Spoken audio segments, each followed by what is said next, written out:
कैसे करबेगा बस्ती डाल ले आए हम लक्ष्मी मराम रुके हाँ हर डारा खाई पहला गे रही से हाँ मैं के कहाँ गए मोर बहू बेटा मन हाँ अब बहू बेटा गई तो गई नाती का घर में छोड़ी सो है हाँ मन नहीं मारी बाबू हाँ मैं के चंडाल मंगान का घर ले गए कहा ऐसे के देखा था आगे का एक बाबू वो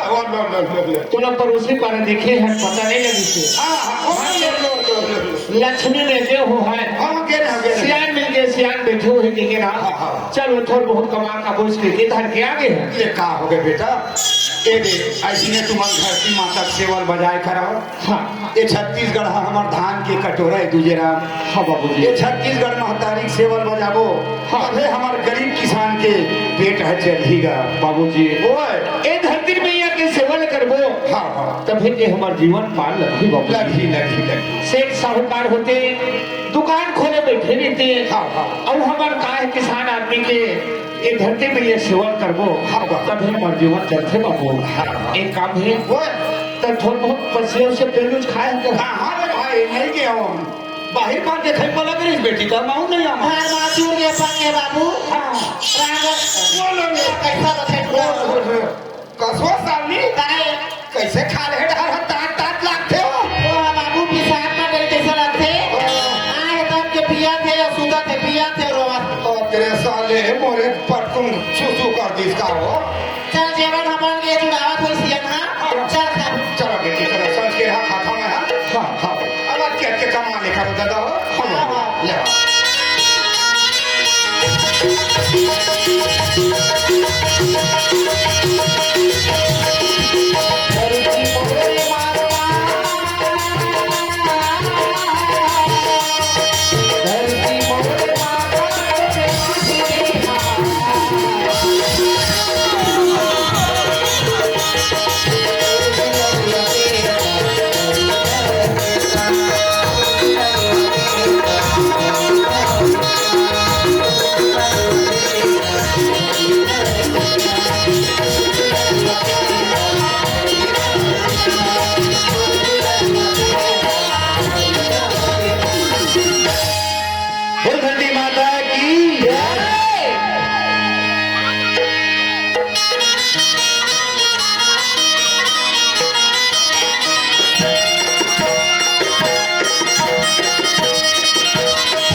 Thank